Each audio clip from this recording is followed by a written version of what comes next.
Give me some peace of mind again. 'Cause I've been walking up and floating off the edge. It's darling, I think I need the rain, so I can feel something, I only feel the pain. So let me hold you till the end, 'cause I've been holding on to all the words that you said. And if I fall down, I get up again, 'cause I've been holding on to all the words that you said. All the words that you said. What's up, boys? We're back. We're thriving. It's also 2 in the morning again, so I am hoping that nobody is here. But last night we had like 7 viewers, so who knows? You really never know. Yeah. I just figured today that we're going to talk about a little bit of Darren Peterson. Yeah, pretty basic.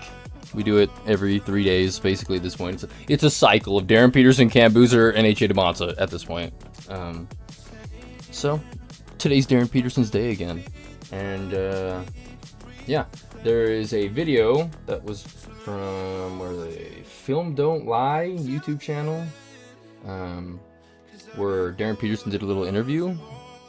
I've only watched like a minute of it, so I'm going to obviously start from the beginning, though, don't worry. But yeah, shout out to Ty from T-Talk. He's the one who sent it to me, reminded me that I need to watch it. So we're doing that tonight. Shout out to you, Ty. We'll shout out T-Talk later. But shout out to Ty. So yeah, just a little bit. Obviously, this first clip is going to be him dunking. We've seen it 10 trillion times, so I am sorry for repetitive. But we're going to keep watching it, dude. Like, is 24 hours not enough for you? You know what I mean? Like, is 24 hours not long enough for you to have not seen this clip? So, that's my argument. And I'm sticking to it. So, and also, you guys are all BYU people, probably. So, it makes me smile watching Kebakeda get dunked on. So, let's get started. Kansas defense, so there was no help. Peterson. Oh, what a finish! That's my reaction every time. Fucking nasty, dude. Darren Peterson. When Adam Silver calls your name and you reach that lifelong dream, what do you envision that moment will be like? I've never wanted to be a Utah Jazz man more in my life. Right now, I can't even describe it. Really, I think it's gonna be so surreal. My family will be there with me. I kind of just envision myself embracing them, and then probably some tears for sure. So you'll keep some tissues with you? No doubt. Yeah, no doubt. Thank you. Throughout the year, as different people had different opinions, you stayed quiet. You really weren't worried about it, and you called yourself an antisocial loner. Yeah. But the streets are telling me you're actually pretty funny. Yeah. So what's the truth? I think I used the wrong words when I said that. Okay. I should have said I'm more to myself when things get hard. Like, I don't really like lean on anyone. Growing up, my dad told me, you the oldest in the house. You're gonna have to be a man one day. So handle it. However you gotta handle it. So I used the wrong words when I said that. So to that point, how much did your dad's support system help you throughout those moments? A lot. My dad's been a leader of my household, of myself. I spent a lot of time around him growing up. He trained me and coached me up until now. So a lot. Can't even explain all of it, but a lot. So let's talk ball now. When people turn on Darren Peterson tape, what should they expect? Buckets. Buckets, dude. Nothing but buckets. Simple. This is good. They're chanting, he's a pussy? Are you kidding? How am I just now finding out about this? Where are they? Texas Tech?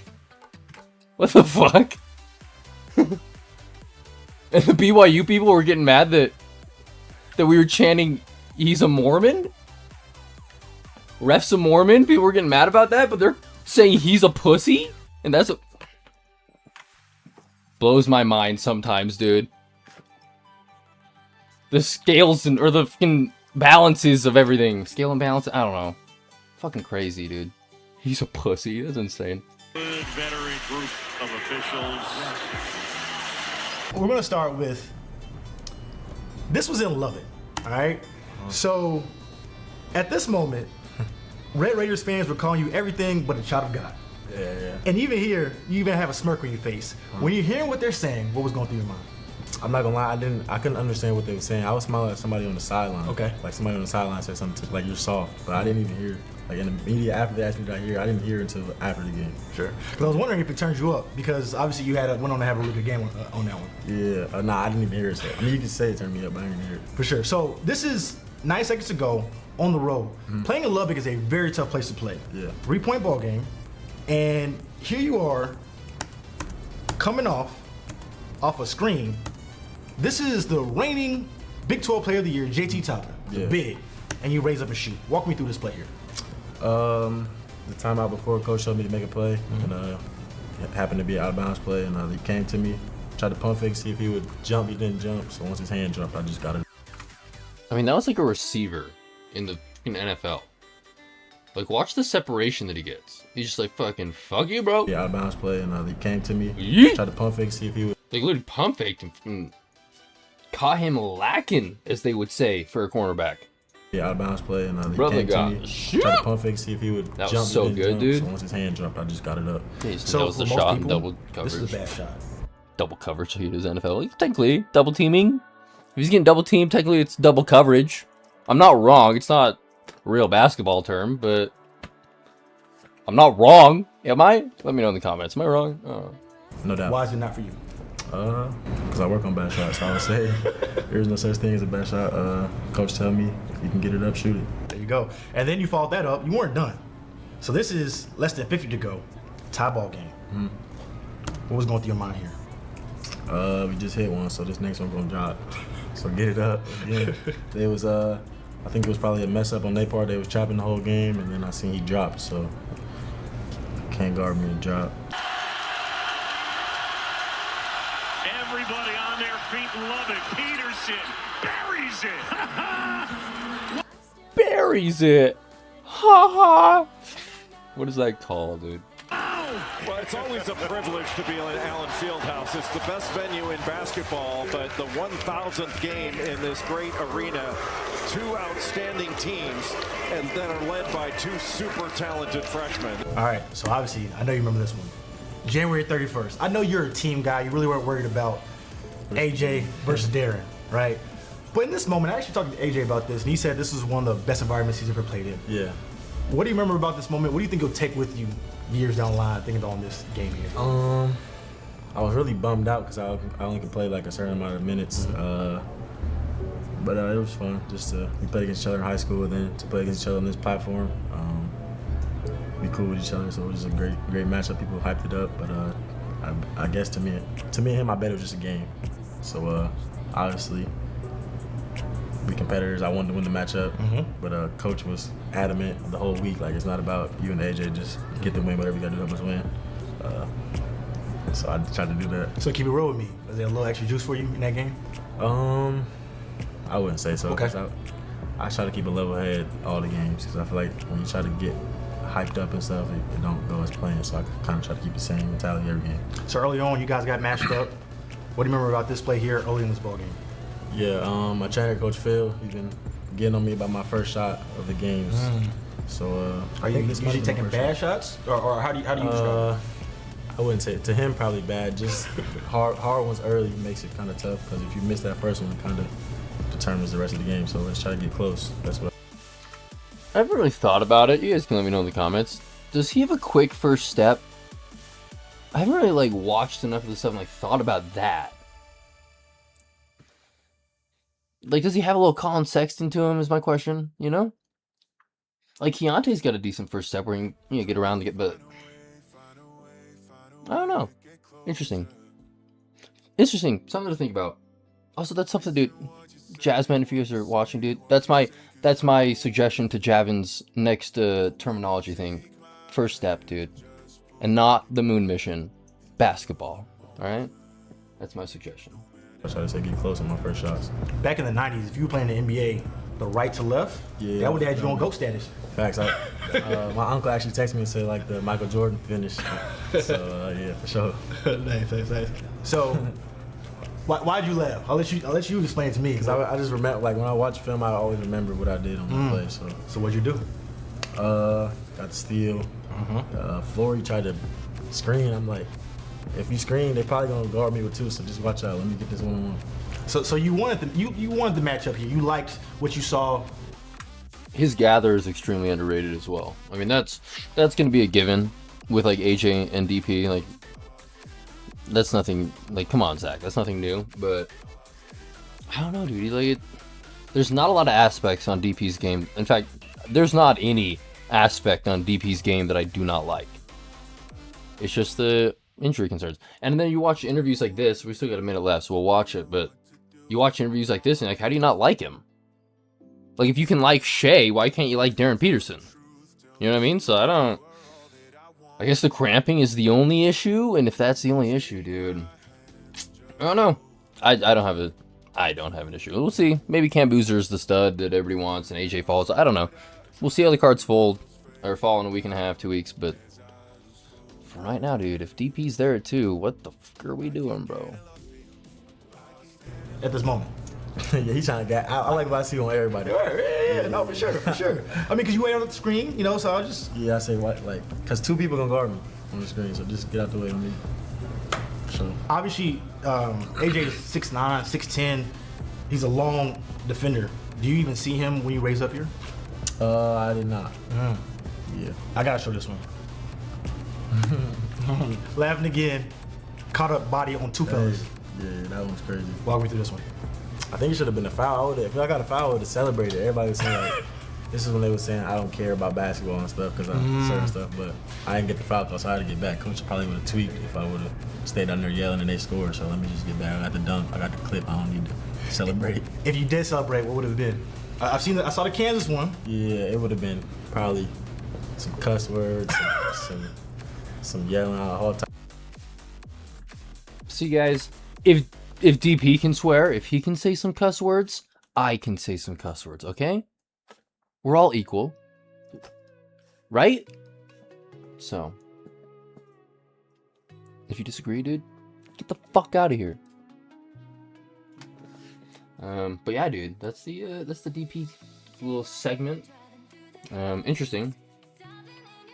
I mean, there's nothing I dislike, frankly. There's nothing I'm like, that scares me. I like the fact that he kind of clarified the whole, like, introvert, quiet, whatever thing that's going around about him. That was nice. Yeah, I want this dude in the Jazz so bad. Yeah, dude. Not want, but need him in a Jazz uniform. Yes! Correct. Can't wait to have DP on the Jazz. LFG. Come to Utah, bro. About to be a good time. There's literally nothing here about him going to Washington or Memphis, or it's like every comment that is about a different team or about a team, it's about Utah. Okay, there's a future Grizz one. I take it back. There's a future Grizz, but the replies, he's not falling, bro, is the comment. Yeah, so Wizards better draft him. My sources say DP's coming to Chicago. As soon as I say that, the next like 6 comments are about Chicago and Washington and Memphis. That's funny. There's more Jazz. So, yeah, dude. We'll see.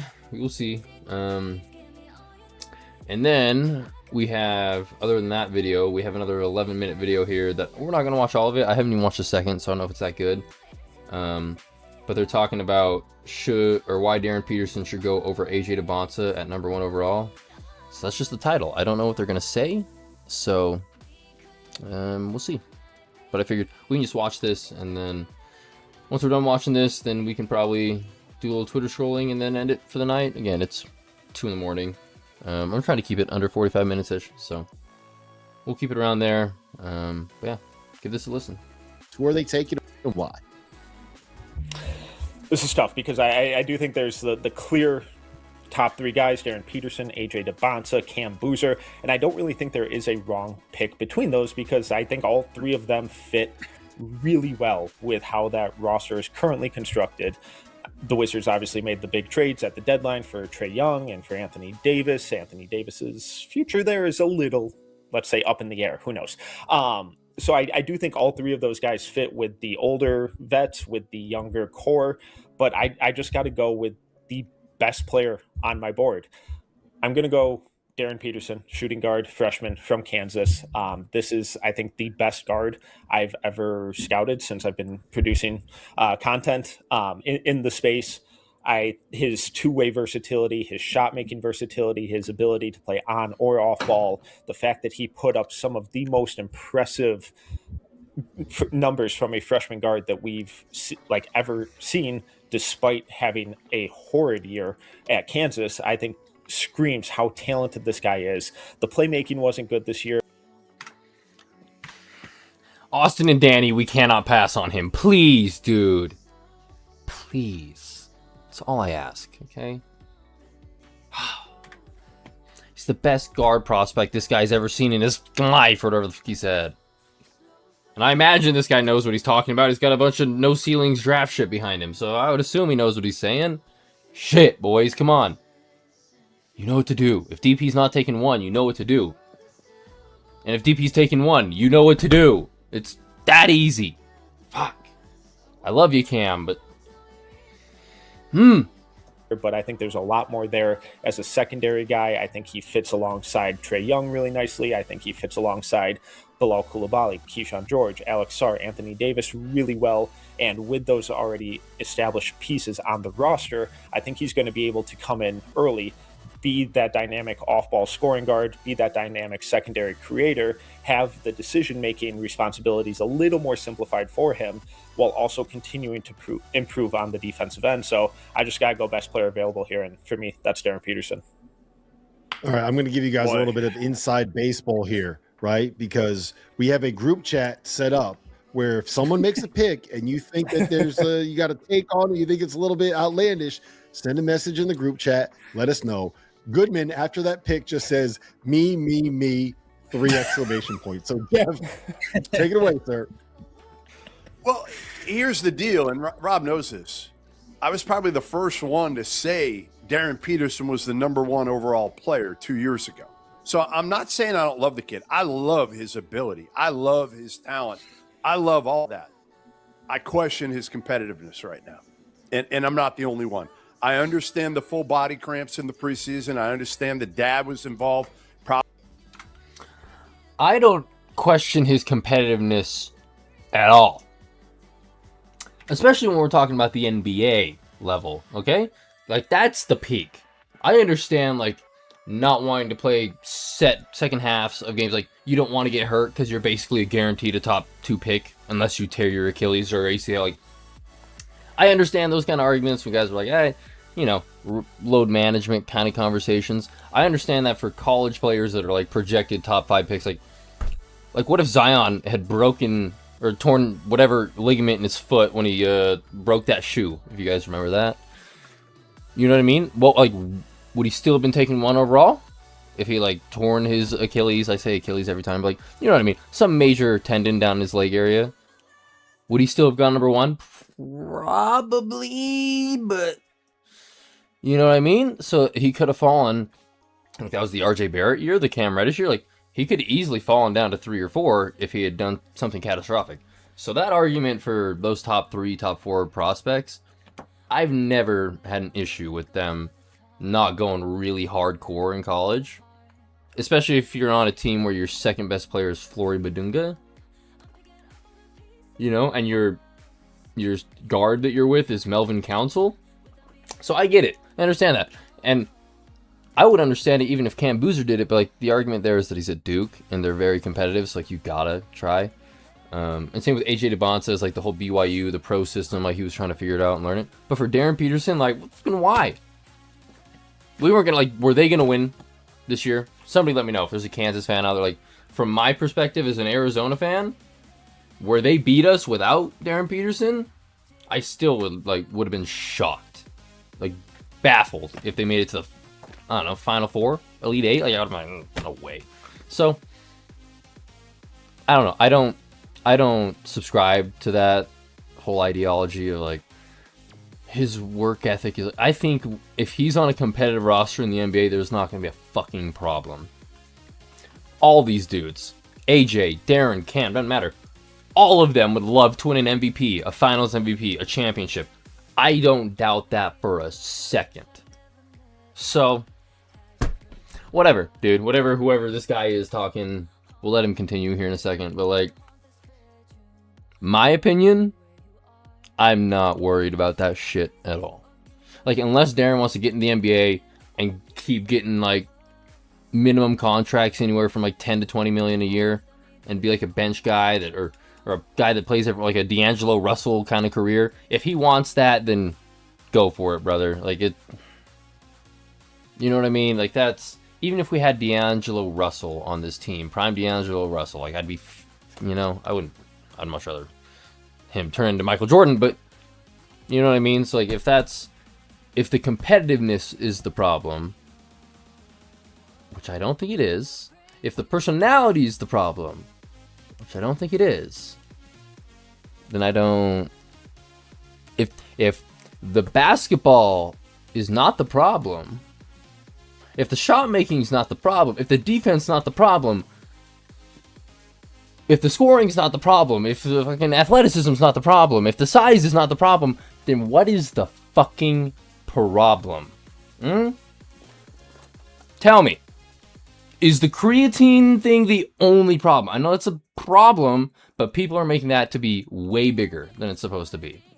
Like, I don't subscribe to that shit at all. Given I've taken a bunch of creatine before and I've never once had a cramp while taking creatine, but I don't know, bro. Like, I'm not.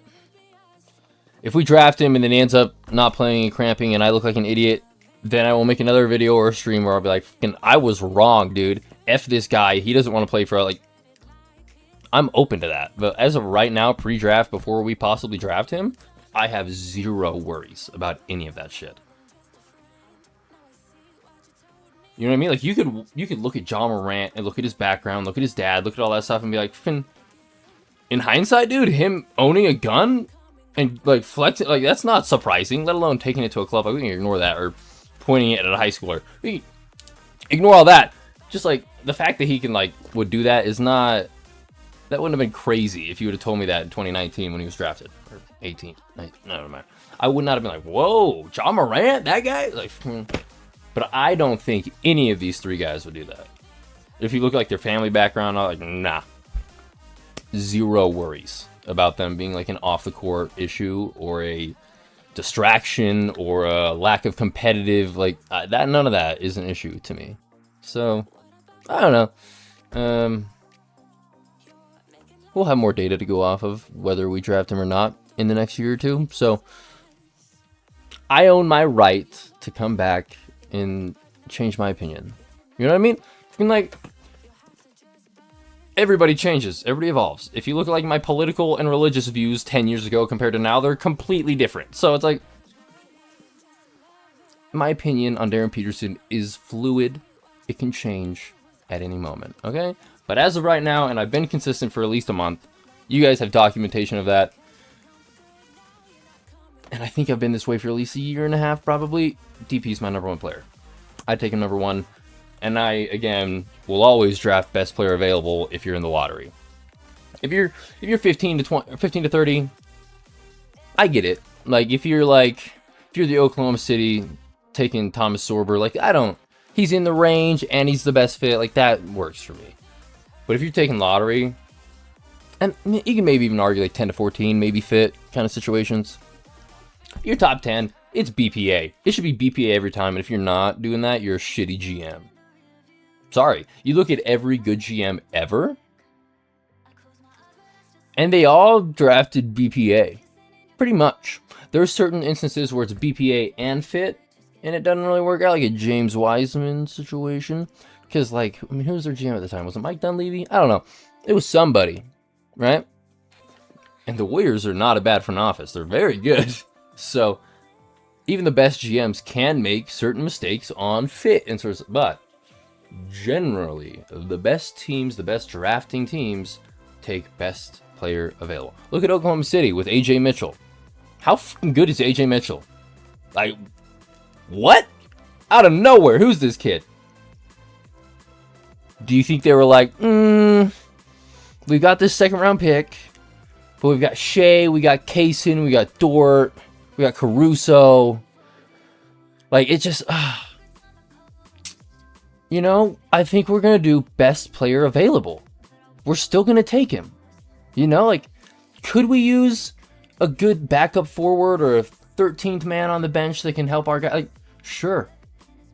But AJ Mitchell is the best player available, and we'll figure it out. We'll figure out how to develop him and play him. And look how it fucking worked out for Sam Presti. Again, Danny Ainge reference. You look at the Jaylen Brown situation. You look at Jason Tatum. They were like, we have realized that big wings, big scoring wings are what the future's about to be. That's what's going to happen. I don't know how they can figure that out, but they figured it out. And they were spot on. Look at everybody. And they're like, yeah, we're going to trade down to get Jason Tatum. Or we're going to take Jaylen Brown 2 spots ahead of where he's projected. For them, best player available. In their mind, that's what it was. It didn't matter that Markelle Fultz was a stud of a point guard that would fit their system for the next 5 years, potentially 10 years. Didn't matter. Best player available is how these best GMs will always and have always operated. That's the NBA. That's NFL. That's always how it goes. I mean, sometimes in the NFL, it's a little different when it comes to quarterbacks, but it's personal preference, offense, schemes. But, like, generally, it's, like, best player available in every sport. Like, look at hockey. Do you think if the Sharks had the number 1 pick again this year, that they wouldn't take... Who is Schaefer? Is he a centerman? I don't know. Say it's a centerman. I don't know if Schaefer is... Whatever. Is it Matthew Schaefer's number 1 pick this year? I don't know. I don't know hockey like that. Now I gotta look it up. I don't know if he's an idiot. Or no, it's a homie from Penn State. What's his name? Gavin McKenna, right? Yeah, it's Gavin McKenna. Okay. Gavin McKenna... Position. Is he a centerman? That'd be interesting. No. Oh, he's left wing. Okay. Well, imagine he was a centerman for fun. Okay, I'm sure he can play centerman, if we're being honest. He probably can play both. But, hypothetically, say the San Jose Sharks had the number 1 pick, and he was a centerman, he's fucking stud. Do you think they just wouldn't draft him because they have Macklin Celebrini and Michael Misa? Do you think they'd be like, nah. No, we just got 2 really good centermen the last 2 years. We don't... No! It's fucking Gavin McKenna. You fucking take his ass, dog. Like... So that's the whole argument, being a good team in any sport, respectively. Best player available. And I love Cam Boozer. Cam's a good kid. Great kid. What do we mean? What are we talking about? It's been Darren and AJ forever. Cam has, like, been the number 3 forever. Cameron, the Blue Marvel Boozer, is LeBron, Giannis, Jokic, Luka type. I disagree. I mean, I don't completely disagree with you. I like the Jokic comparison, the baby Jokic. I to an extent like maybe a big Luka comparison, but not to the scoring level. Like, if you think that Cam Boozer at one point in his career for 1 season can average above 30 points a game, let me know and I will be happy to draft him. I will have no issue. Everyone else is buying. Dude, I mean, I don't... Look, we're going to find out. Again, I think he'd be the number 1 pick in 18 of the last 30 drafts, probably. You know? So, I'm not saying he's not a really good fucking player, dog. Like, we're getting there, but... I don't know. I just... The LeBron, Giannis, Jokic, and Luka comparison, Jonathan, is... It's a little extreme. I don't fully agree with that. I think he's more Karl Anthony Towns. You can go back and see the last night's stream. I think he's more Karl Anthony Towns. A better Karl Anthony Towns, mind you. So, like, that's, like, no slight on him at all. He's like a Charles Barkley mixed with a Karl Anthony Towns with a little bit of Jokic passing. Like, am I insulting you or him by saying stuff like that? Like, I just think he's the 3rd best player in this class. Can Cat run the offense? I don't know. Watch him in Minnesota before Ant was there and after Wiggins had left. Or games when he was with Ant and Ant was injured with Gobert. Like, yeah, I think he can run an offense when he needs to. On a championship level team, Probably not. No. As the third best player to run the offense when you need to, when a guy like a Jalen Brunson or whatever is just not having a good night, I don't think he's a lack of an issue on that end. I don't know. Call me crazy. Call me crazy for calling Cam Boozer an elite player, a walking 22-10, and a 5-time All-Star. Call me a horrible person, dude. But I honestly would rather have AJ DeBonsa, some freak that the world's never seen, or Tracy McGrady, and Tracy McGrady scored 13 points in 30 seconds, so... Or Darren Peterson, who could be a Kobe Bryant or a Shea or a Michael Jordan. I'm not taking that risk to... Yeah. I'm calling everyone crazy. MVP floor. MVP floor for Cam Boozer? Brother. Bro. You gotta give me some, like, evidence here. Some, like... Do you have anything to prove that he could be an MVP? Like, if we go year by year and look at MVP caliber players, the guys who win MVP, you're saying MVP floor. So that means he wins MVP, not caliber, wins MVP, and that's his floor. So you're saying his ceiling is a 10-time MVP? Like, I don't know what you think his ceiling is if his floor is MVP. But his MVP floor would be a 29 plus, 28 plus point per game, 9 to 15 rebounds a game. 15 would be extreme, but you get what I'm saying. Anywhere for him from 2 to 4 assists a game on, I don't know, 55 to 65% field goal percentage, on 37 plus 3-point percentage on a team that is top 2 or 3 in the loaded West. Like, that's what it would take for him, frankly, to win MVP. And I don't see that. Like, and even then, he's competing against a Victor or a Shea or somebody like that. So I love the argument that, like, he's an MVP caliber player at some point. But saying his floor is in MVP, like, for sure, like, no. No. And if that's the case, if you want to bet on that, I'm down. Let's see. Yes.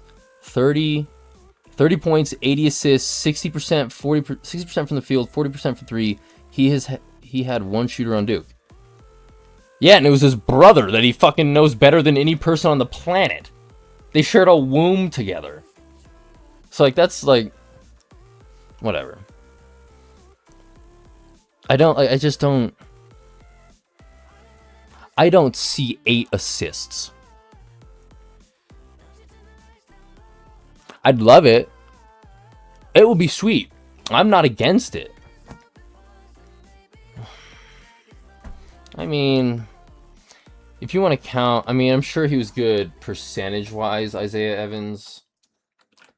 In fact, I'm sure they've got it on Tankathon.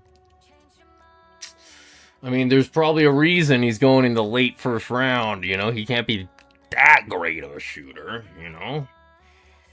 So really, really good shooters typically go, like, top 15.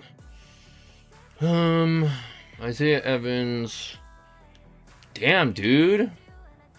1.6 assists, not even a steal a game, not even a block a game, 4 rebounds a game as a small forward. But he got 19.2 points a game, so, like, he can score. What's our percentages here? 36% from 3. That's, for college, like, that's I think a pretty good shooter, but not a fucking shooter. Especially at the small forward position, like. And the 3-point line is closer in, so, like, I don't know. I don't know. You can get mad at me, whatever. And he's taking 6.5 a game. It's like, I don't know, like, the volume's there to show that he's not a consistent 38 to 42, which is what I would consider a really good shooter, especially at the college level if you're shooting 2.5 feet close or whatever it is. Literally the only one. Everyone else was there to play defense. I'm saying that is why he only had 4 assists. Yeah, I don't.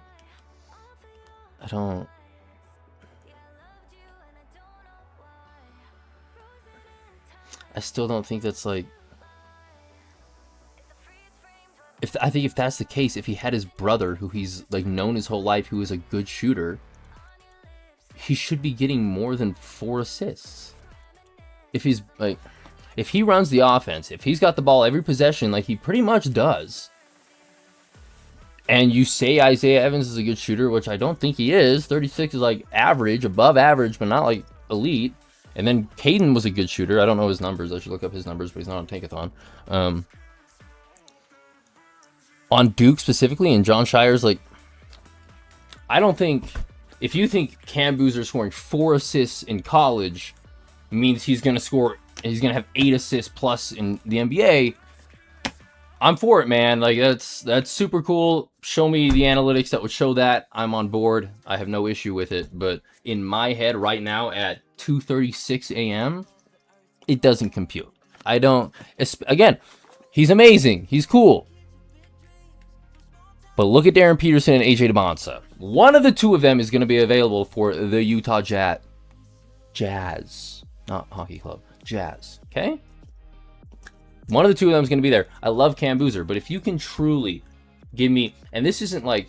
You can go as much pro Cam Boozer, like, here's his stats, like, that's awesome. You need to also give an argument for why Darren Peterson or AJ DeBonsa, whoever you assume is there at 2, should not be the number 2 pick. That's been my argument every time when I talk about LeBron James or Michael Jordan.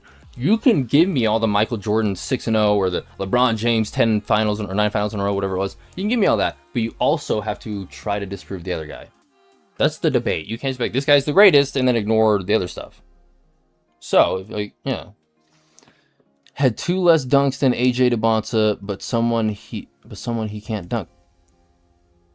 Had 2 less dunks than AJ DeBonsa, but someone he can't dunk. I'm confused. So, am I reading what? Had 2 less dunks than AJ DeBonsa, but someone he can't dunk. Who did he tell you that to? What? Okay. I'm guessing you're saying that Cam had 2 less dunks than AJ, which I don't think is good. I don't think it's great. I think... Yeah, Cam is... Again, he's the hub of his offense. I mean, AJ is too. But if AJ's getting 2 more dunks than Cam, I don't think that's like, you shouldn't be flexing that. I would hope Cam Boozer would be getting more dunks than AJ DeBonsa. If he were to come up to me like, who put $10, who's got more dunks this year? Cam Boozer or AJ DeBonsa? I'd be like the wing that shoots middies all the time, or like the big powerful guy that plays post. Like, probably the post player has more dunks. So if he's got 2 less, that's not great for that argument. One took 25 shots? Which one? I'm going to assume you're talking AJ here. But that's also at later half of the year. He took 25 shots. That's probably upping his whole average. Because when he had Richie Saunders and Rob Wright for the first half of the year, they were taking, I mean, especially Rob Wright. If you watch that game in Madison Square Garden, I can't remember who they were playing. Rob Wright shot everything. So I don't know, dude. Again, I think Cam's going to be a fucking stud. I think he's going to be, again, a 5-time All-Star, a fucking hub of an offense. He's going to be a top 4 seed in the West maybe at one point. Like, I have no problem with him. But a guaranteed 38 on 60-40, like, that's nuts. I don't see that. Like, we can go through and look at the players that score over 30 points a game and compare. Like, you think he's going to be one of them? This year that scored over 30 a game. Let's just look, dude. Let's just take a check. Luka at 33.5 and Shea at 31.1. That's it. That's it, bro. It's those two. So you think Boozer in this modern NBA is as good of a scorer as Luka Doncic? The fucking, what was it, 5-time first team All NBA? First 5 years of his career? Or like Mrs. Whatever. 5 of his first, whatever it was. And then Shea Gilgeous-Alexander, the back-to-back MVP. Like, You think that? Is this rage bait at this point? Like, I don't understand. I don't get it, Jeff. Or Jonathan. Not Jeff, Jonathan. I don't get it, bro. Respectfully. I love the energy. I love the hype. I mean, clearly I love Darren Peterson as much as you love Cameron Boozer. So, like, I think everything you're saying about Cam Boozer is what Darren Peterson's going to be. So, we're either one of us is delusional or we're both delusional. There's no in between. So, I love that. I love that about us right now, Jonathan. It's fun. That's good for us. But, frankly, I just don't agree. I don't see that for Cam. I see 20, like, career. Let's say, not a new career. At his best, at 28 to 32 years old, somewhere in that 4-year range, if he's healthy, I see 24.5 points a game, 5.5 assists, maybe 6 assists on 58-38, which is a good fucking player, bro. That's unreal. Larry Markkinen had what? Shots? I'm assuming you're talking about how many shots a game? Or what? But yeah, dude. Frankly, I don't agree. Agree to disagree, brother. That's how it works. But yeah, dude, I mean, I've been wrong before. As I said last night, dude, or 2 nights ago, whatever it was, I was the biggest Marvin Bagley supporter you would find. 27 points a game. Yeah, Markkinen was 27.5, I think. Let me look it up.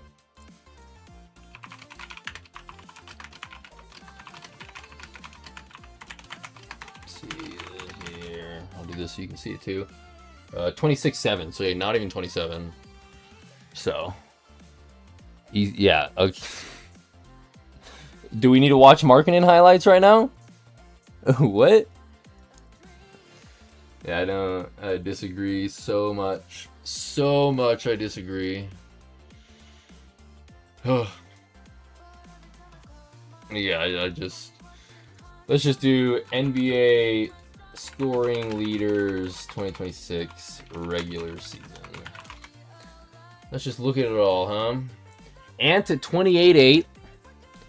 Jaylen Brown at 28.7, Maxey at 28.3, Kawhi at 27.9, Mitchell at 27.9, Jokic at 27.7. So if you think he can be Jokic himself scored 27.7 in a year that he probably should have won MVP. So, congrats, brother. Like, I don't know. Devin Booker at 26.1 and Jalen Brunson at 26 even. So I just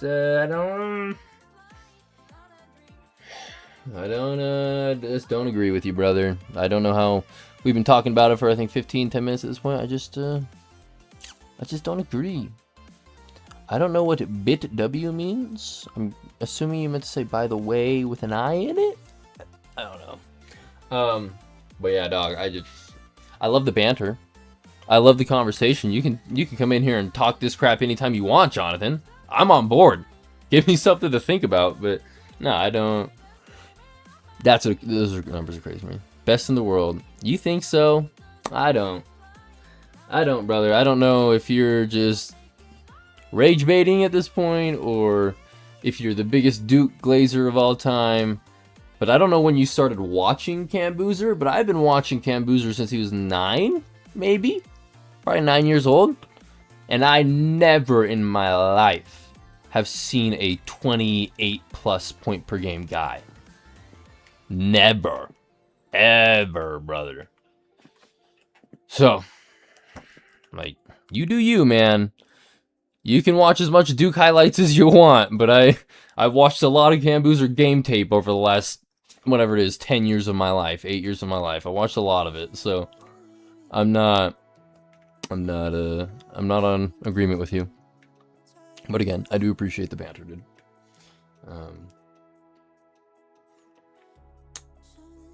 I've seen Darren Peterson score 62 or 61 and a game winner on AJ DeMonsa. So, And you can watch the whole game highlights of that, not just highlights, you can watch the whole game tape. There's not a lot of Darren mistakes in that. It really is not. So I've seen that kind of stuff from Darren. I've seen a lot of that kind of shit from AJ. You can look at his BYU scoring record this year against whoever it was, Utah. I can't remember who it was. I've seen a lot of amazing things from those two guys. I've also seen amazing things from Cam Boozer. But there's levels to this shit. Okay? AJDP, whatever you want. Step down. Cam Boozer, step down. Maybe even a step and a half down. Caleb Wilson, big fucking to the fuck. What does he say in Moneyball? 10 fucking miles of shit. And then there's the rest. Okay? Am I a bad guy? Like, this, what does Stephen A. Smith say? He's got LeBron James as the second best player of all time. Is he like that horrible? That's how I feel about Michael Jordan. Am I a bad guy for saying Cam Boozer is going to be a 5-time All-Star, walking 23-11? Like, am I a bad dude for that? I don't think so. Frankly, I don't think so. You can disagree with me if you want, Jonathan. I also think Cam Boozer will be all defense. That's like, you kind of had me, but at that point, you've really fucking lost me. I'm out. I'm out the door 1,000,000,000%, brother. Get me the fuck out. No. No. Nope, nope, nope, nope, nope, nope, nope. First team all defense? No. Nope, nope, nope, nope, nope. Nope, nope, nope. Cam Boozer, then Darren, then Caleb, then AJ, then Michael. I don't...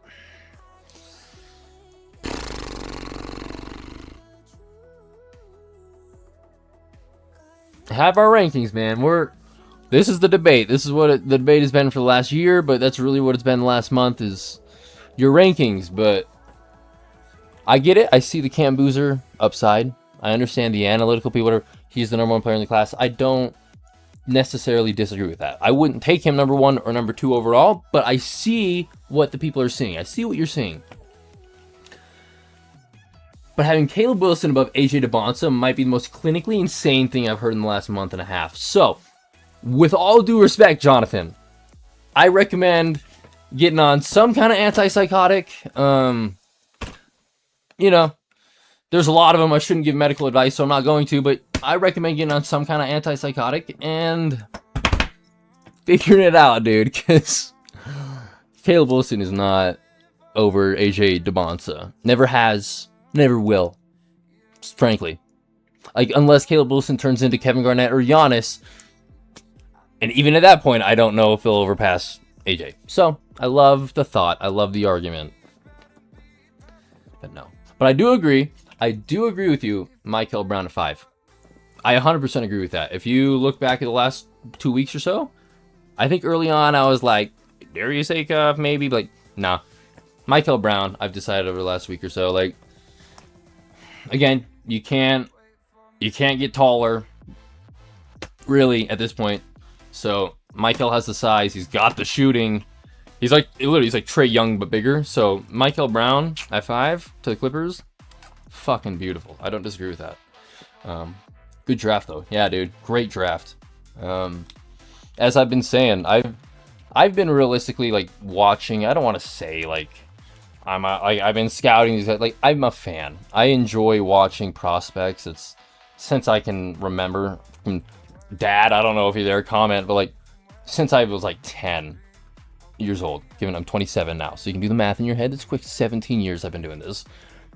I've always just watched the top prospects, because it's like I've always wanted those guys to go to Arizona, University of Arizona. It's always been my thing. So I've always watched these guys pretty early on. And then especially when it was like Cam Boozer, like I was watching Cam Boozer early because it was Carlos's son.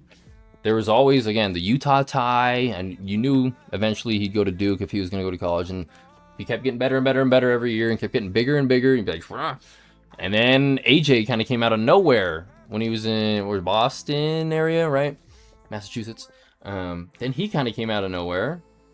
And it was like, shit. And he was like, I don't know, 12 or 13 at that point. So you started seeing AJ shit. You're like, bro. And then about a year later, roughly, Darren Peterson stuff started coming up. And then you start watching it. And then Caleb Wilson came the fuck out of nowhere. I've been saying this. It was Nate Ament. Like, Nate Ament was the fucking guy. It was Cam Boozer, AJ DeBonta, Darren Peterson, Nate Amant. Like, it was those four for a fucking while. And then Nate Amant didn't do what he was supposed to do at Tennessee. And Caleb Wilson at North Carolina, like, he did some stuff, like, the year prior, his senior year, he had done some stuff, like, getting cut from USA Basketball and all that stuff. He, like, shown. But I'd have to go back and look at mocks and try to find a mock, if I can, all the way from back there.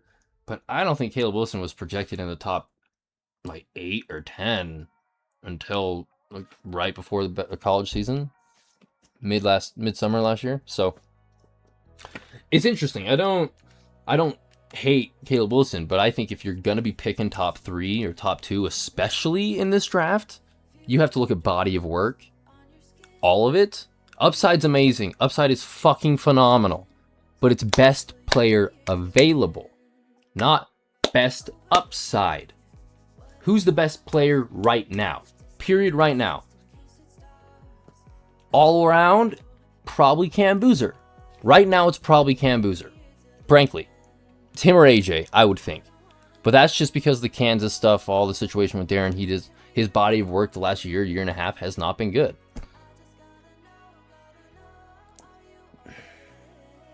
But I think if you're thinking long term, if you're thinking who will be the best player available, you have to project that. You have to count that in, and that's where I think Darren's number 1. Like, he's the 3rd best player now, and he projects to be not only the best player in the class, but the best player maybe in the NBA at some point. So that's how I roll. I am just a Kyrie, AD, D-Book, Jason Tatum fan that had nothing to watch these last few years, so I found Cam Boozer. That's all right, dude. No, yeah. It's been a good watch. Cam's a stud.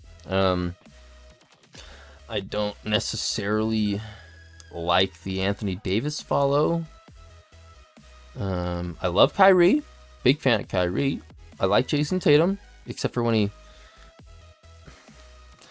won a championship and tried to steal Kevin Garnett's shit and fucking, like, yell, fucking, just stop. And then Kobe Bryant stuff with the, like, just be your own guy, Jason. No offense. And then in, like, D-Book, I got no beef with D-Book. It's whatever, D-Book. Like, you be you, bro. Question mark about what? Oh, AD? I just don't like the fact that, like, probably everything you and everybody in the world has been saying about Darren Peterson is Anthony Davis the last 7 years. So, like, I don't know. Like, you know, street clothes Davis, there's, like, all that stuff where he just does not play and he's always hurt. I mean, I don't know if you were watching the game last year when he got hurt against the Jazz. I think it was this year. Got hurt against the Jazz and then missed the rest of the fucking season. Oh, my hand. Oh, I hurt my hand. Jaren Jackson Jr. had a tumor in his knee and still played 3 games. And in fact, played more games because they just didn't discover it. I'm sure he had it for a while. So I don't love Anthony Davis. I'm an anti-Anthony Davis guy. But the other 3 guys on your list, I'm all for, bro. So hopefully that counteracts, you know, I'm still at, like, a passing grade for you, like a C, hopefully. Doesn't drag me down too many percentage points, I would hope. Most of my players don't play. Yeah, dude. Yeah, it has been a rough year for you. You had a little bit of Devin Booker to watch, I guess, but that's about it. So I understand why you went for Cam Boozer. That makes sense. It's a good choice. He's a good watch. He's a stud of a kid. He's a really good kid. Their family is great. So no complaints. I fully understand you're following there, and you'll probably be a Memphis Grizzlies fan in a minute, is my suggestion. Just prepare for that. Him in a Memphis jersey. I know there's a lot of hype building up, a lot of smoke. Will he go number 1? Will he go number 2? I don't see Will Dawkins in Washington, and I don't see Danny and Austin Ainge in Utah wavering from the consensus top 2 for the last 8 years. So, again, unless some kind of medical stuff comes out, or Cam Boozer just blows them the fuck away in the interview process, which he might. He's a really good dude. I don't know. I also dropped Cat last year. You dropped Cat, bro? No. I think Cat's a good dude. I actually do really like Cat. I think it's a lot of hate. I know he's a little zesty, but I don't know. I think he gets too much hate. He's a good dude. Yeah, dude. I don't really follow players. Like, Markkanen, I've followed Markkanen forever because, again, I'm a University of Arizona fan. So I've been watching Markkanen since he was like 14 or 15, right when he was kind of like starting to get talked about going to Utah or Arizona, or I want to say it was like UCLA and New Mexico. It was there was like 4 teams that he had narrowed it down to, and that's when I started watching Markkanen. So he's been my boy forever, bro. Like, if you would have asked me 8-9 years ago, whatever it was, like if you could get any jersey of anybody, it'd be like the Markkanen Arizona jersey. I fucking wanted that so bad. But he's pretty much the only guy I follow. I mean, the Victor. What am I saying? Victor. I've been watching Victor since he was 12. I want to say, dude, I might have been, other than like people that work for like the Jazz and like scouting people, I might have been the first fucking dude that found out about Victor in the state of Utah, dude. I've been knowing that fucker forever. I don't know how. Like the first video I saw, like years ago, I was a senior in high school. I think it was a decade ago, legit. So I've been. Wemby's my guy. Big Wemby guy. But I also understand why people don't like him the last week or so, because of like the fouls and the Jalen Brunson posts. I get that kind of stuff, but also watch any interview with him ever, except for the last month. Prior to the last month, him like skipping interviews and stuff. Any interview from like high school age, I don't know if they have high school, how it works. High school age, or like first couple, like, great dude. Shout out Victor.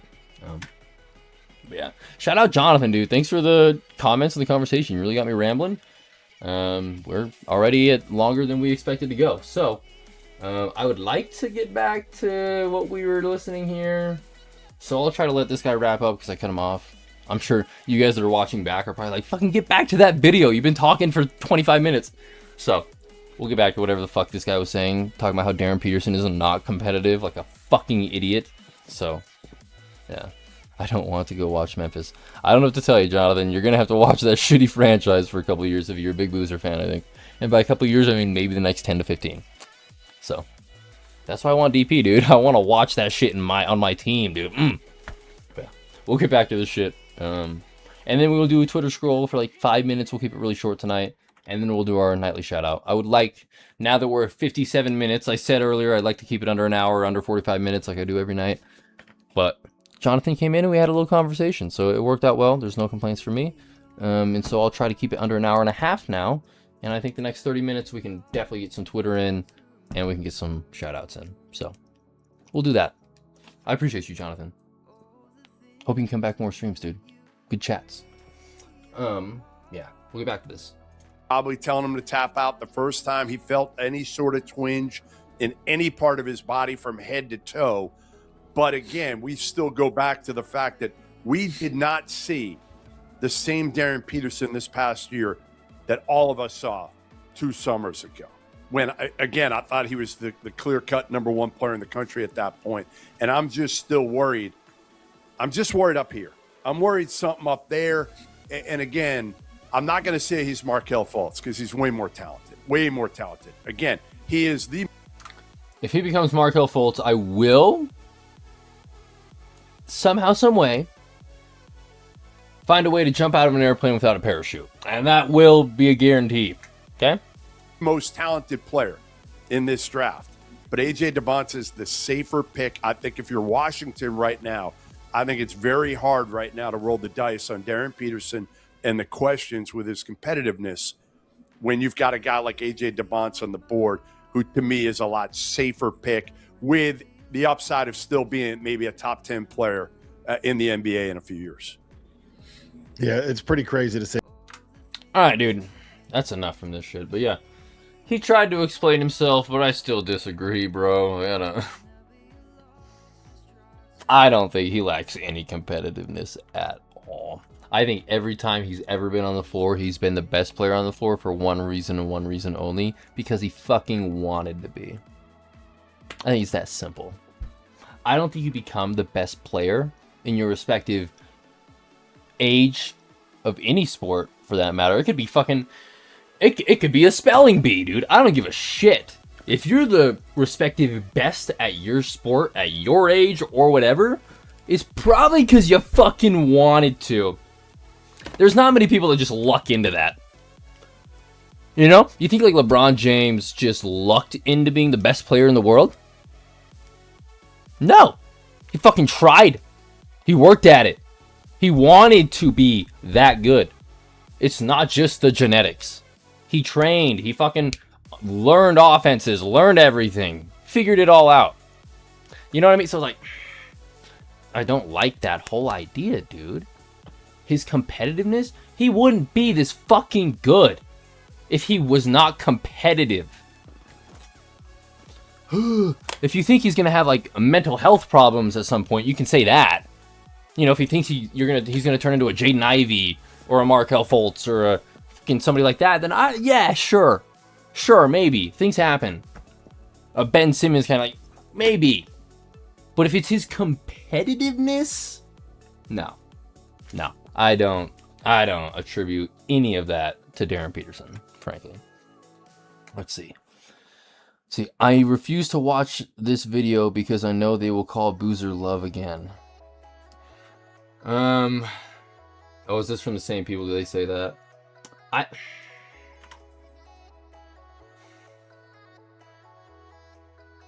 Went to prep schools to not compete. No. Really? Are you being sarcastic? You think he went to a prep school to not compete? That's kind of like all they do at Prolific Prep and fucking Utah Prep and Brewster Academy and IMG. Like, fucking, that's what they're there to do, is compete. That's like their sole, like, fucking learn basketball or football or whatever. Fucking, oh, you're, okay, cool. Yeah. And, like, they go to those places to compete, to be competitive. Like, there's a reason he went to Prolific Prep his senior year. Like, come on. Exactly. Yeah, like, it just doesn't... These people, man, it just doesn't... Some people don't know how to fucking think. Do I know basketball better than these guys? Probably fucking not. But it's all about, like, thinking. Use your brain. It doesn't... Again, no offense, Jonathan. That's my Cam Boozer debate. Like, I just need to, like, use my brain. Like, can I see him scoring more points a game than Anthony Edwards? No, I don't see that. I don't.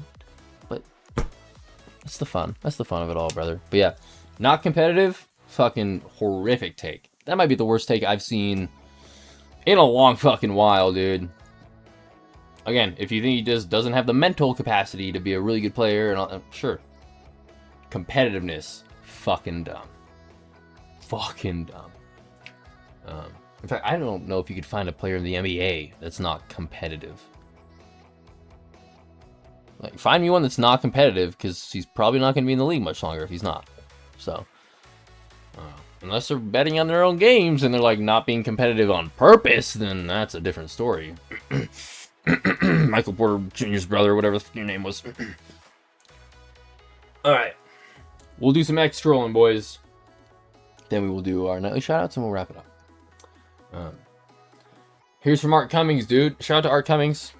I found his podcast yesterday. We will be talking about that on the shout out tonight. DeAndre Ayton, dude. Don't get me started, bro. I hate to keep rambling, but I will. You guys that are watching back, my loyal subscribers, my people, you already know this, but I will tell Jonathan here, who's new.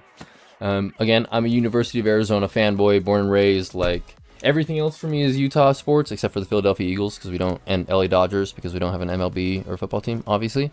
But when it comes, like, if Utah has a team, I'm Utah all the way. Like, Utah State kind of everything, I'm pro, unless they're playing Arizona. And then Utah football, I'm pro Utah football over Arizona football. Like, Utah football is my main college football.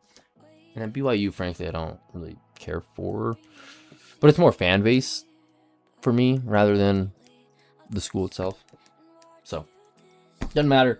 So, like, I typically am, like, only Arizona basketball. I don't really root for anything else college-wise. So, I've been watching Ayton, again, for a while. Like, since he was 16-ish, probably.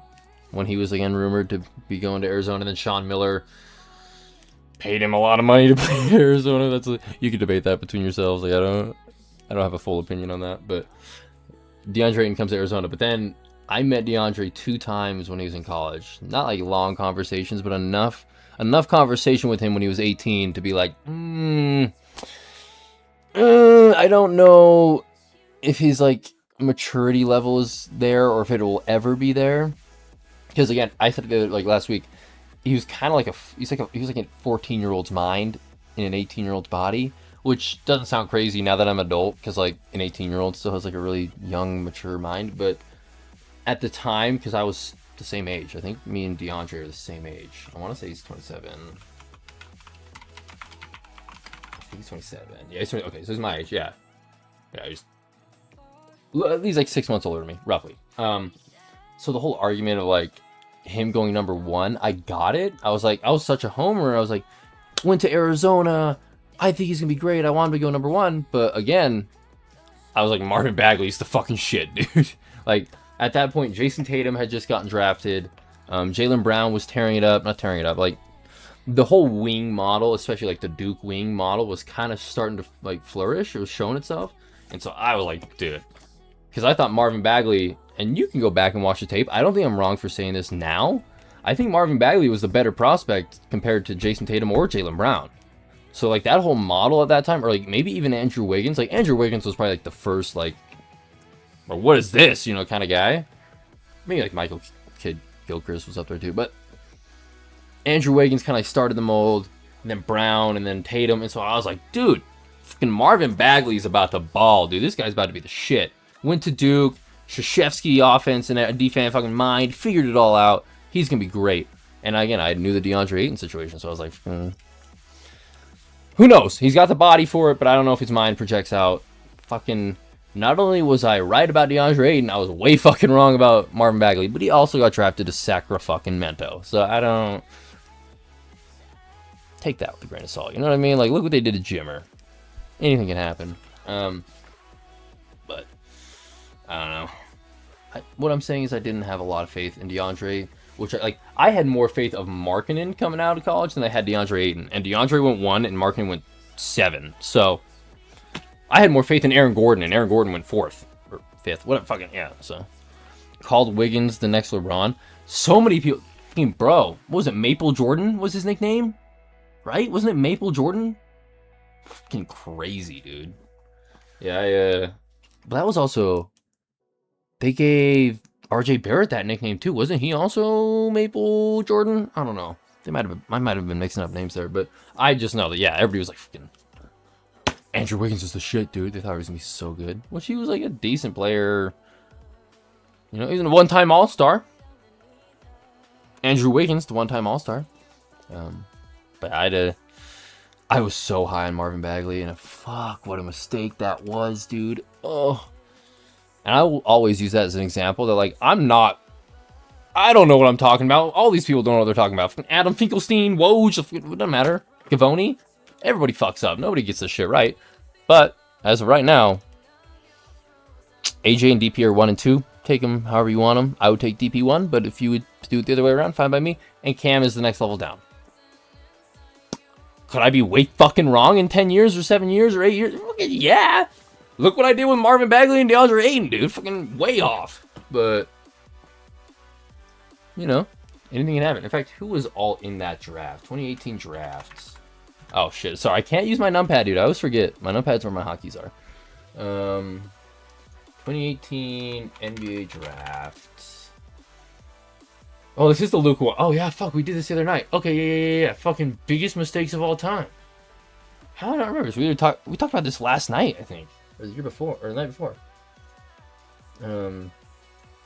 Yeah, dude. Like, frankly, if we're going back into this, and I will explain to you exactly how I, thought about him. Again, I was somewhat high on DeAndre, but I wasn't sure. I thought Marvin Bagley was the fucking greatest thing of all time, about to be the GOAT. Luka Doncic, I liked Luka, but I was also like, how is this European player gonna modernize with the NBA? And obviously it's worked out to the point where everybody wants the European guy now, but at that point in 2018 it was Jokic hadn't really done anything, Giannis hadn't really done anything, all these Europeans hadn't. It was still the Steph and LeBron and that era. And so people were like, but he's so young, he's been playing in the pros forever. You know, does he project as a point guard? Is he a small forward? Like, there were so many questions around Luka at that point. And so I had him in top 5. I probably had him like 5th, if I'm being honest. Probably 4th or 5th.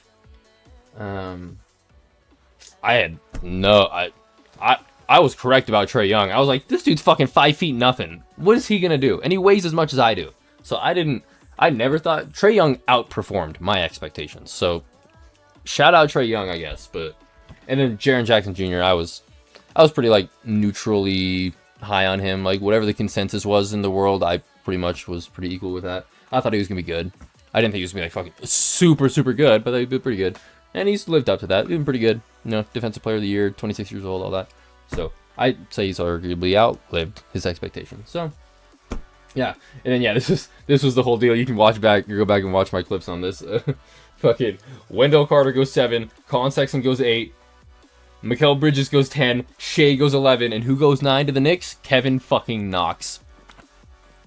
Oh, so bad. Cameron Buzervich is coming is all I'm saying.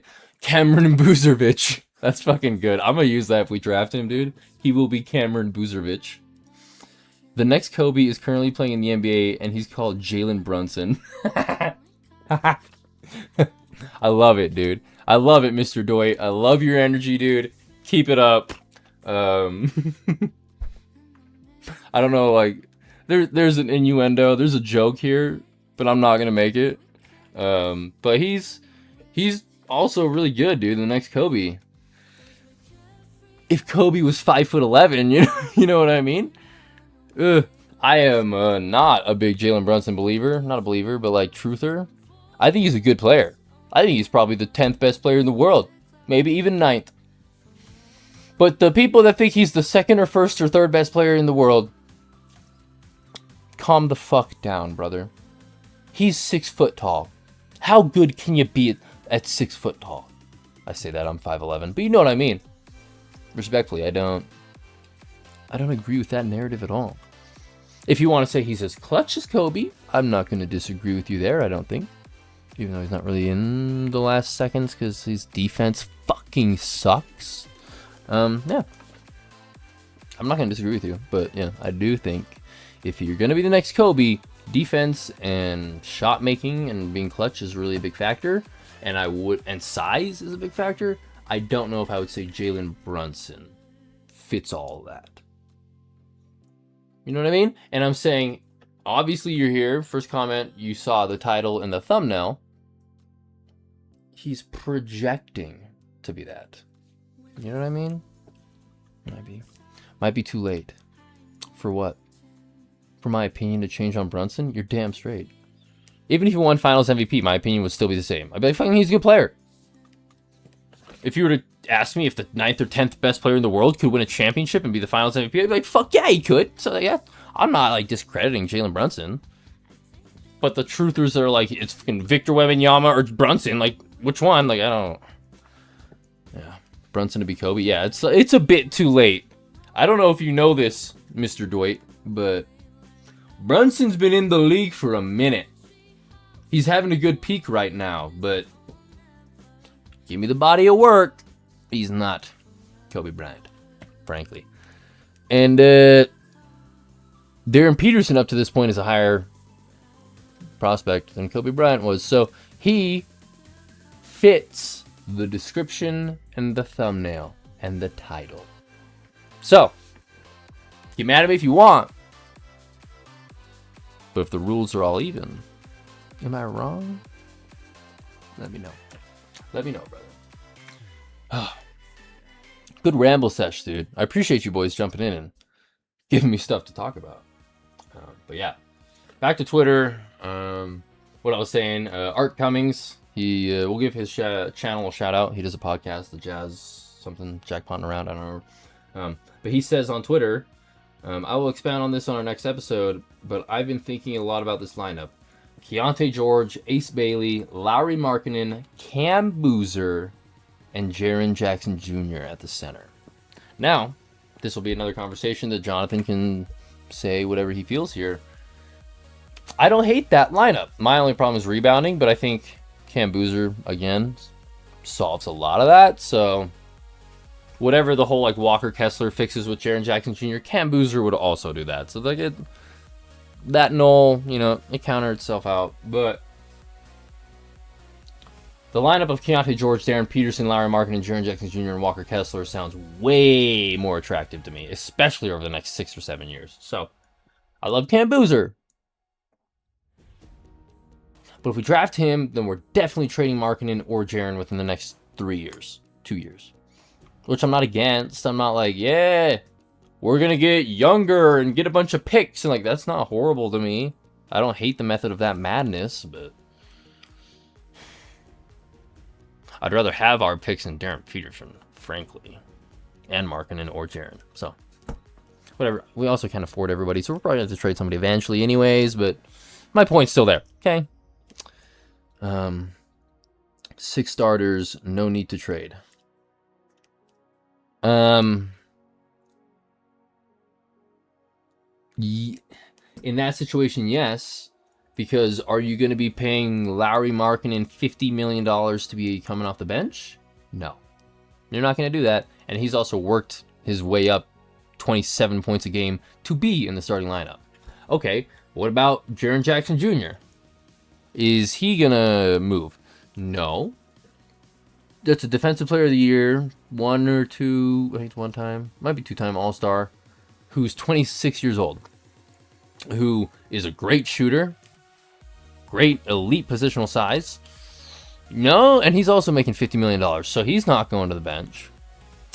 And then Walker Kessler, who's at this point can be making $25 to $30 million a year, who is a top 5 shot blocker in the league, at the position where you need a really good shot blocker.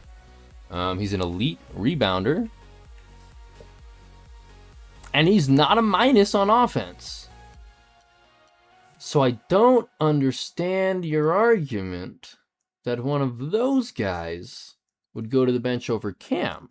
Now, if that's the case, which I presume it should be, just because it's rookie Cam, you know what I mean? You're not going to put him over one of those guys starting, at least rookie year.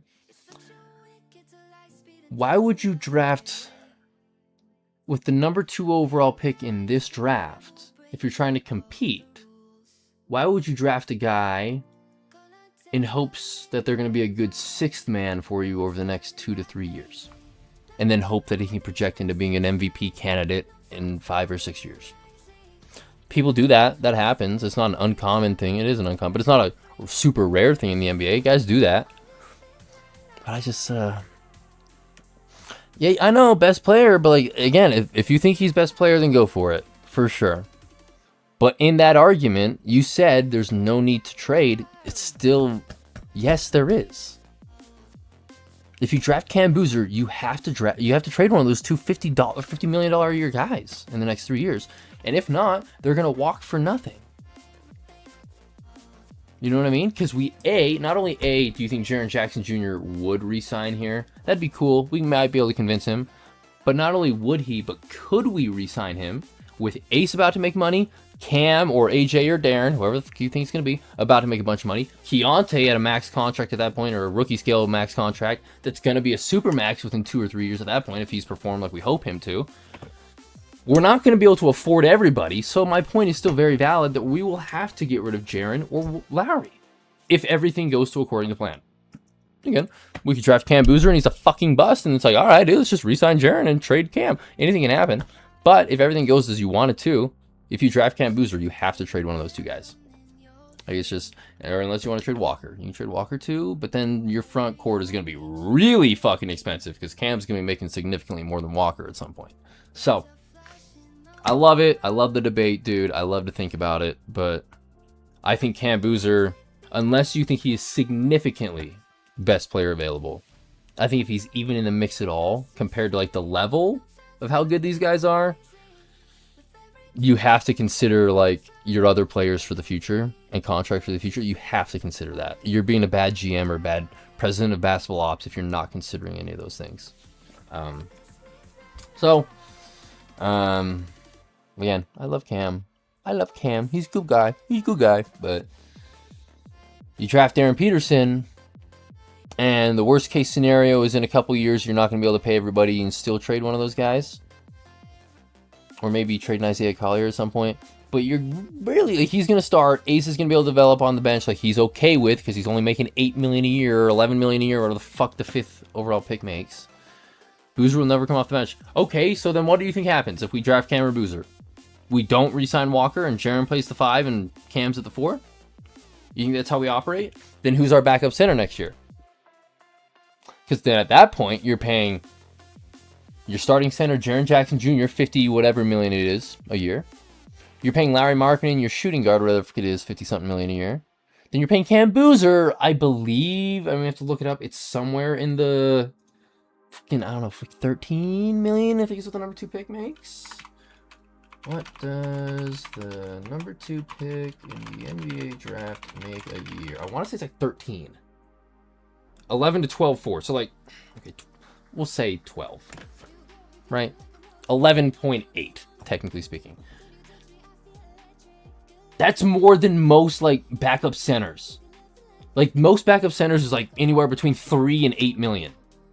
So, I love the argument. But you're still paying Boozer a decent amount of money. Yes, it's going to be less than Walker for the next couple of years if you decide not to walk. But then at that point, you're losing Walker for nothing. So you must think Cam is, like, so fucking good. Again, 30 to whatever points a game, whatever you think he's going to be, like you said, Jonathan. Unless you think he's going to be that fucking good, I just can't. I cannot. Cap reasons, like, it just does not make sense to me. David Locke or some of these other guys that knows the organization better than me and cap stuff, you can let me know, dude. Get back to me and tell me I'm a fucking retard if I'm a fucking retard. But from my basketball knowledge, from the 25 years of me understanding and knowing that this game existed, I can't do that. The cap is a big factor to me. I really look at cap and all that shit. That's my biggest factor. Like, I think about basketball like a GM would think about it. I love these players. I'm not saying Cam Boozer's not going to be a really good player, all that, but like, going forward for the Utah Jazz, with the players they have, with the cap space they'll be having for the next 5 to 6 years, with the team that they have, with the coaching staff, everything together right now, ownership group, everything, Darren Peterson and AJ DeBonsa clear over Cam Boozer to me. Now, again, I could be wrong. 2 weeks from now, we could draft Cam Boozer, and I will be pumped. I'll be doing Cam Boozer streams and watching his highlights and his steals and his blocks. We'll be doing that for fucking 5 months, and he'll become my favorite player in the Jazz of all time. So I have no problem with Cam Boozer. But 2 weeks out right now, I just see AJ and DP as clear-cut 1 and 2. If you want 1-1 and 1-2, you can order them how you want. But I have them as a 1-2, and it's fairly clear. It's getting less clear week by week, I will be honest with you. The more Cam Boozer's talked about and the more rumors come out and the more I see of him, it's becoming less clear, for sure. But it's like talking about like 5% opacity to like 25%. Like, is it like, you can still see through that bitch? Or maybe I'm thinking like 100 to 85. I don't know the fucking opacity scale. You know what I mean? Like, you can still fucking see through that shit. You know, still fucking, you know, fucking, is the lid to this apple juice green or blue? Fucking, you can still see. So I don't know. Like, I don't know.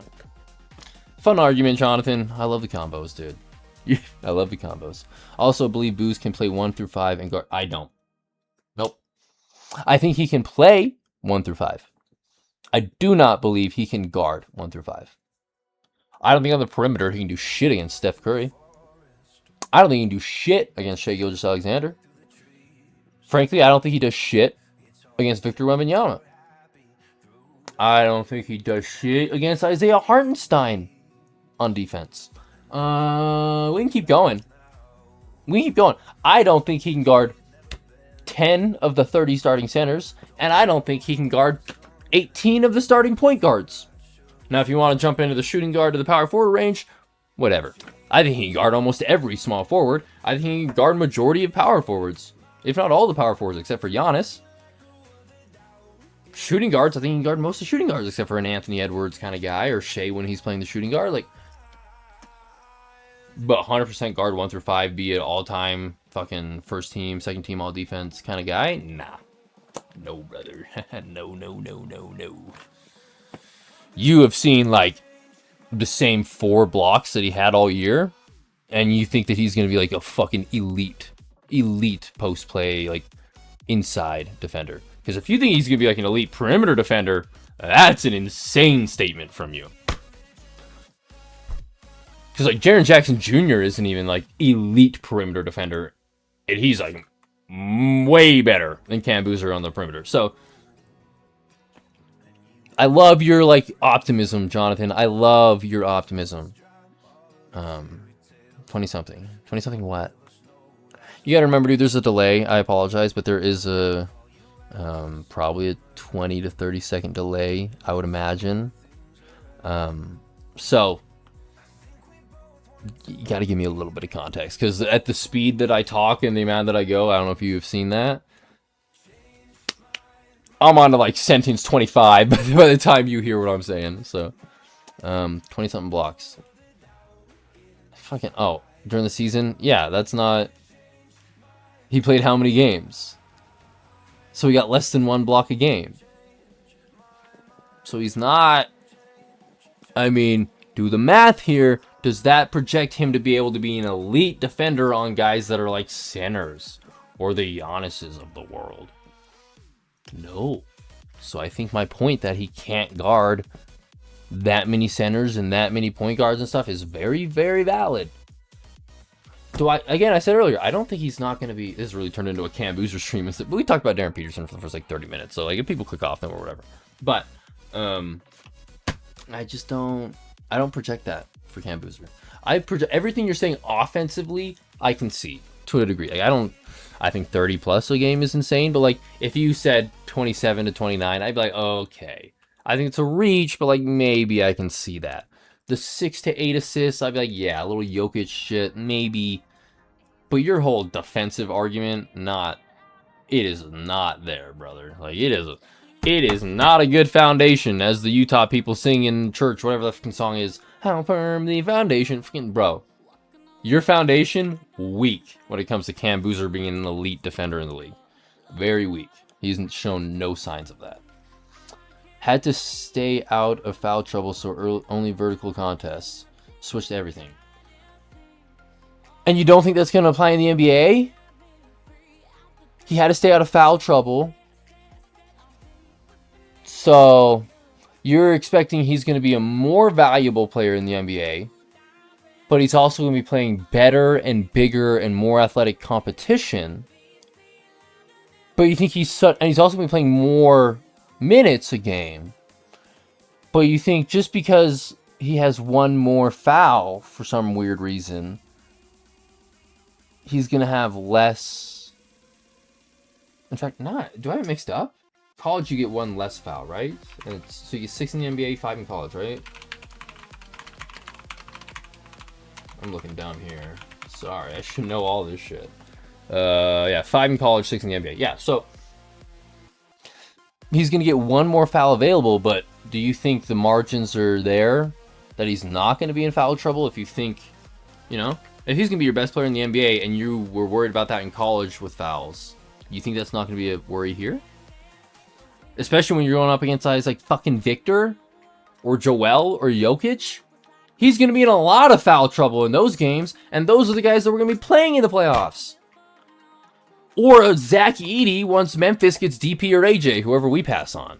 So, I just think that your whole defensive, he wasn't as good at defense this year as you're saying because he was in foul trouble. Okay, that's how it's going to be in the NBA too. Frankly, I'm sorry, but that's one of the reasons why we would draft Cam Boozer is for foul purposes against a Victor or something like that. And if he's used for that reason, which he would be, he's not going to be scoring 45 in that game with 18 assists. It's just not going to happen with 9 assists. It's not going to happen in that scheme, in that offense, and what he's expected to do. So again, I love your arguments, Jonathan. I love it. But for the Utah Jazz, I don't think he can become what you want him to become in Utah. In Memphis, I think he can become everything you're saying. Everything. In Washington, maybe. They really suck at developing guys, so I don't know. But in Utah, I don't see him ever becoming a 30-point per game MVP in Utah. I'm sorry. I just don't. Especially with Keontae leading the guard. Lowry's still around. Jaren's still around. Ace is going to be at, like... You think in Utah, he would be touching the ball and scoring and shooting that much more than Ace Bailey at that point or Keontae at that point? Like, I just don't see that. In Memphis, I see that. I see him getting every fucking possession he wants in Memphis rookie year going forward. All NBA every year of his career in Memphis. I wouldn't, like, for sure. But not in Utah, dude. I know it'd be fun if you're a Utah fan, Jonathan. I'm assuming that you are.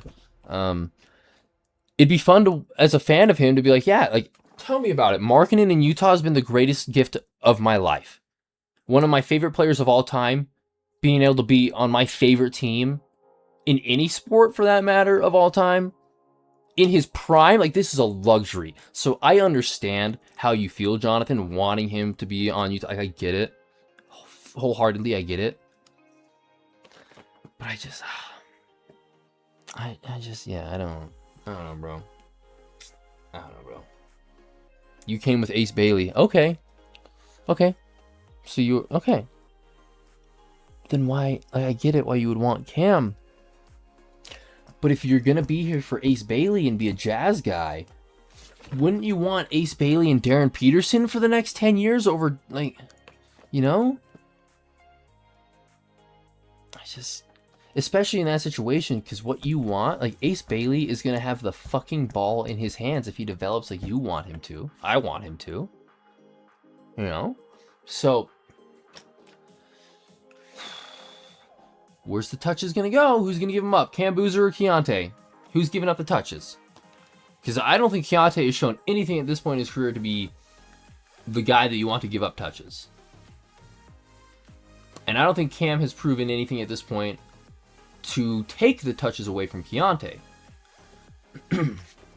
So your whole fun argument here about Cam Boozer going to Utah means that Keontae will not be able to reach his potential, or Ace won't be able to reach his potential, or Cam won't be able to reach his potential.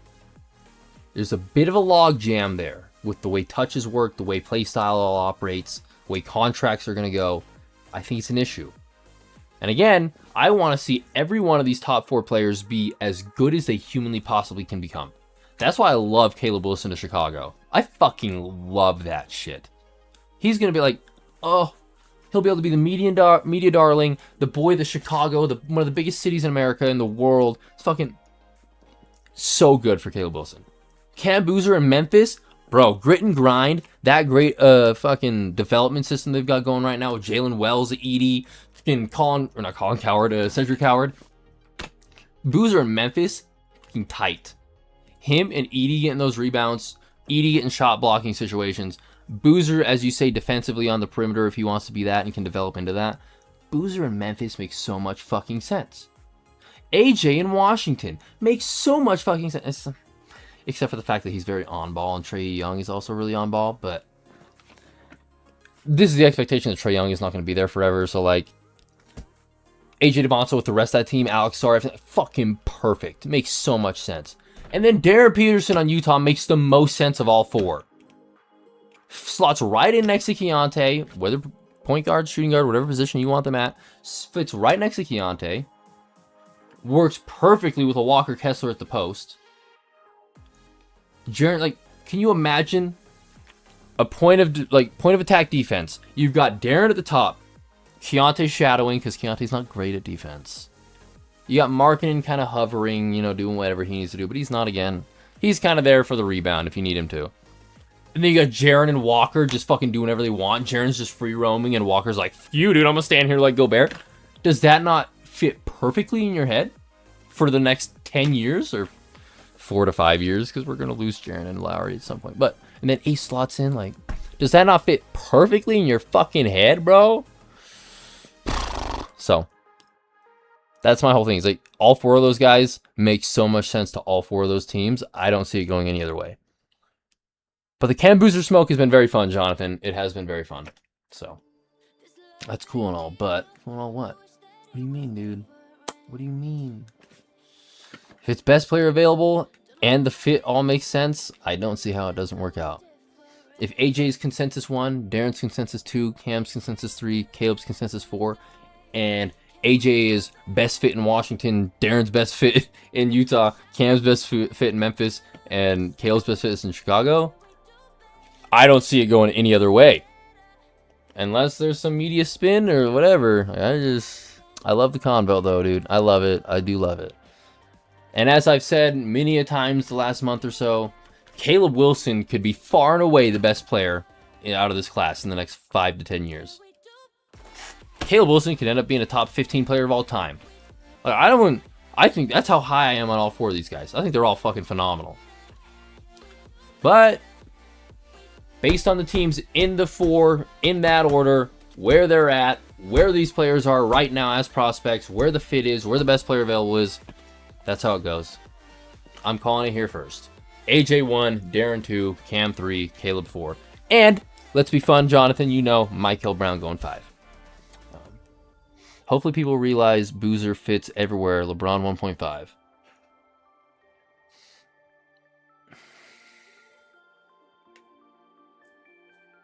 Whatever, dude. You can keep snorting the silly string, brother, but I just disagree. But like peacefully in like a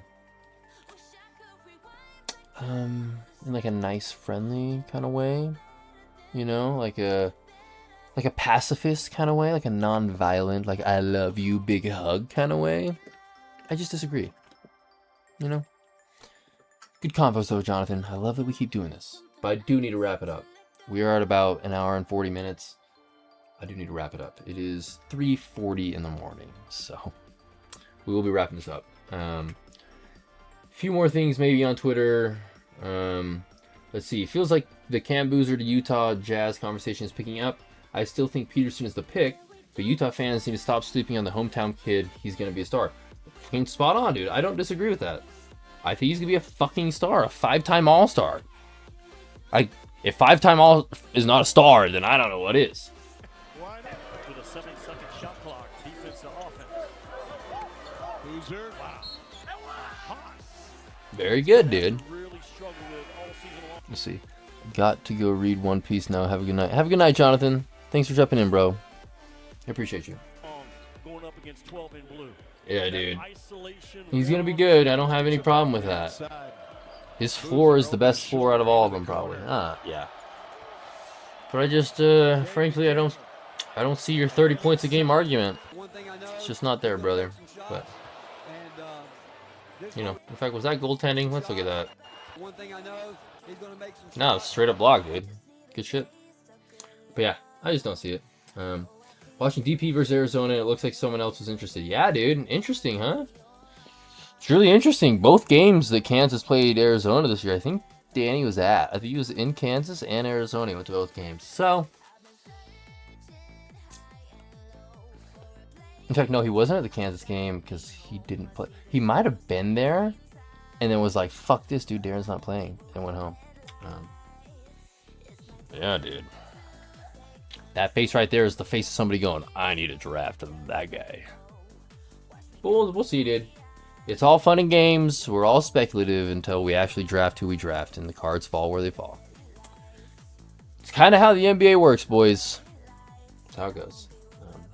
But yeah, that'll wrap it up there for Twitter, boys. And by wrap it up, I mean the 3 tweets that we read. But we did a lot of rambling, a lot of conversation. We've had 4 to 7 viewers consistently the last hour, so I would imagine me rambling with good old Jonathan and the boys has been entertaining and something good to listen to. So I appreciate you guys for hanging out and watching. 11 days left. Yep. 11 days. A little under 2 weeks, boys. About a week and a half. So, good shit. Good shit. Gonna be amazing. Cannot wait. Whoever we draft, I will be getting that person's jersey, and they will be on the wall somewhere, and I'll be wearing it. Yeah. So whoever we draft, they'll be my guy. So, again, nothing against Cam, nothing against AJ, but Darren number 1 overall if I take him, if I had it. So, bye. See you later, Jonathan. Yeah. Yeah, this edit came out of Jaren today.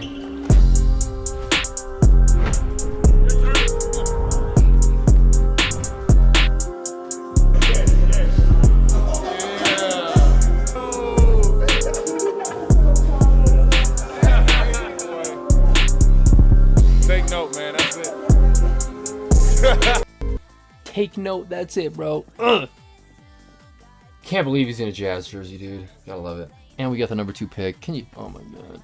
If you would have told me at the beginning of the season this year, when Walker went down, they'd be like, "Don't worry about it. You're about to get Jaren Jackson Jr. and Darren Peterson, or Cam or AJ, whatever." What a life we live, boys. What a life. Oh my god. Yeah. That's it, dude. I need to stop scrolling, dude. Stop scrolling on the wheel. We will do our nightly shout-outs on the Utah Jazz content creators, okay? We'll get to T-Talk. We'll start with T-Talk, all right? Starting with the Jackpotting Around podcast by Art Cummings and Chad Lowe. They're on Twitter. But they do a new episode every week, it looks like, or every week and a half or so. So give them a follow at Jackpotting Around. Good listen. Next, we got Locked On Jazz. David Locke. Good dude. You guys know what's up. Hoops Nerd. James Hansen. He's also a really good dude. You guys know what's up. I don't need to be shouting out those two guys. They don't need the shout outs from me. Salt City Hoops. Salt City Hoops is good stuff.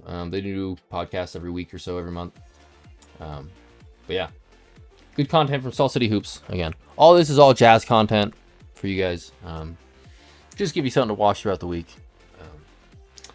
Next, we'll save those my top two groups of guys last. Utah Jazz DNA, Darren and AJ, great dudes. Talk about them every night. Not going to go too in depth here, but DNA, Darren and AJ, we're about to draft a Darren or an AJ likely, so it's kind of a fun little pun. But yeah, Utah Jazz DNA, they upload every week or so. So good dudes. It's also like a podcast format. It's about 30-40 minutes most of the time. So good dudes. Next, we got Jazz Smack Boris. He's a really good guy. Again, we're not going to go too in depth here because we're trying to wrap things up. But great guy, does analytical stuff. Uploads about every month or so, every couple weeks. So give Boris a follow at Jazz Smack. Next, we got Wraith Hoops. Cole, he's a really good dude. He's been, again, covering the Jazz for the last 3 or so years since we got Colin Sexton. So really good guy. He's a great follow. He's on Twitter as well, I believe. So at Wraith Hoops. Great dude. Next, we have Sporty Spence 17. Spence. He's a great dude. Great. I keep doing the bear down thing for Arizona, but great. Okay. He's a great dude. Yeah, he does like cinematic, really good edited videos. If you guys don't know Sporty Spence, I don't know where you're at, dude. Go give him a follow. Next, Coleman Sports 23. He does the Jazz Cast every day up until the draft. I don't know what he's doing after the draft, if he plans to continue the Jazz Cast, but in every episode he does say he's doing this up until the draft, so I don't know if he's literal or what, but yep, it's every day, anywhere from 5 to 10 minutes, I've noticed. But yeah, the Jazz Cast is very David Locke-esque. Good stuff. At Coleman Sports 23. Give him a follow. And then Mr. Smiley Face 20, or whatever it is, Mr. Smiley Face 4311. He's a good dude. He was in the chat a couple days ago, so shout out to him about a week ago. But he does the draft lottery reaction. It was a good video. You guys should go watch it. I don't want to pull up everybody's videos, but go watch it. And yeah, I don't know how often he's going to be doing content, but Jazz content nonetheless from Mr. Smiley Face. Great guy. And then lastly, we'll shout out the two. I would say the two homies, but there's 3 guys in one group and 2 guys. So the 5 homies. Shout out the 5 homies, okay? Starting off, we'll do the Jazz Men. The Jazz Men podcast. They've been doing this for, I don't know, 4 or 5 months now, 4 months. New podcasts every week. I think it's every Saturday right now, but could be wrong. Might be Sundays. I should clarify with them. Spencer, if you're watching this, if you made it at this point, comment down below. Let me know, dog. Let me know if it's Saturdays or Sundays you officially do upload. That way I'm not wrong every night for the rest of the fucking streams, for the rest of my life. I don't know. But yeah, at Jasmine Podcast, they've been doing an episode every day or every week since about midway through the season. And I assume they continue to do it for whoever knows how long. Great dudes. There's Spencer there, Jacob, and then Javin right there. Great guys. They do very like interactive based, questions that you can answer, that you can. They're very like, the engagement is there. So if you like playing like little mini games, like what Jazz player did this in the 2018 season, and then you try to guess, like it's kind of fun. So when it comes to Jazz media, they're the most like, again, interactive, entertaining. I don't know. I don't know. I don't want to sound cocky, but I think I'm pretty entertaining when it comes to entertainment stuff. But theirs is the most like, again, interactive, game showy. I'm not gonna say the podcast is a game show. It's like an hour and a half long, so it's clearly not a game show. But it's they have fun segments, is what I'm saying. Really good segments. Like Javin will do like a basketball term. Like he'll give you the definition of a basketball term. As I said earlier, on the floor is my suggestion for you, Javin. Not on the floor. Fucking you did that last time. First step. Yeah. A quick first step. That's what I need you to do for your next segment, Javin. But yeah. Shout out to Jazzmen. They are on TikTok, Instagram, YouTube, Apple, and Spotify. So give them a listen. They're great guys. At Jazzmen Podcast. Great dudes. Again, it'll be that logo, so you'll know what you're doing. And then lastly, to wrap things up, boys, nobody better than to wrap it up than T-Talk themselves. We got Talon, we got Ty. In fact, I should start with Ty, because I don't know if Talon has ever commented or said anything to me ever. I don't even know if Talon knows that I exist. But I know that Ty exists, and I know that Ty knows I exist. So shout out to Ty first. I appreciate you, Ty. You're a great dude. And then shout out to Talon. You're also a great guy, Blockhead Steve. Good guy, Talon. And then shout out to Jade, their editor. You're great as well. But yeah, shout out to T-Talk. They do new episodes every Wednesday. It is, again, podcast format, interview format. First episode is just them explaining themselves. But then the next week they did Washington Wizards fan. So they got the Wizards fan perspective when we got the they got the number 1, we got the number 2 pick. Great video there. Then they did video with Jay, their editor, Ty's sister. She is a Donovan Mitchell fangirl, so like they talked about the Cavs and stuff. Good stuff. And then this week they had Trevin on, an Oklahoma City fan. So they talked about the Oklahoma City of it all. It's a lot of Oklahoma City stuff. But it was fun because like they talked about, you know, where the Jazz kind of fit in the hierarchy with Oklahoma City and stuff. They talked about the flopping of it all. So really good podcast there. But yeah, dude, T-Talk. They're over 50 subs, so they can officially stream, from my understanding. They'd have to let me know, but yeah. Hopefully they can stream the draft. I would assume, boys, if you're watching, if you guys know, I would assume you guys know how to set up stream stuff. Not that like I'm a super expert here. I mean, my stuff is pretty basic. You know, I don't even have animations or anything, so like pretty basic. But if you have any questions about it, hit me up, boys. I can help you out. But yeah, they can officially stream, so they will be streaming during the draft. I will be as well. I assume there's going to be a handful of other Jazz creators also streaming it. So you fans will have places to kind of bounce around and watch and different clips. I assume you'll be watching it live yourselves, but, you know, quickly after the draft, you guys can hop in and see what everybody's talking about. But yeah, so if you don't want to watch me, you'll have T-Talk to watch. And if you don't want to watch T-Talk, you have me to watch, vice versa, whatever. I would hope you want to watch both of us, but ideally, draft night, expect to stream from T-Talk. It'll be very good. They're just as energetic as I am, so it'll be a good watch.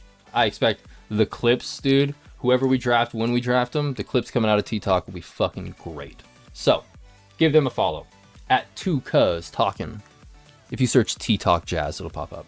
And I hate to keep shouting out the boys, but I know at some point, I hope at some point, they'll have other social medias other than YouTube. But up until now, it's just the YouTube. So, go sub there, at T-Talk Jazz. But yeah, that is going to wrap it up. We've been live for an hour and 50 minutes, which is,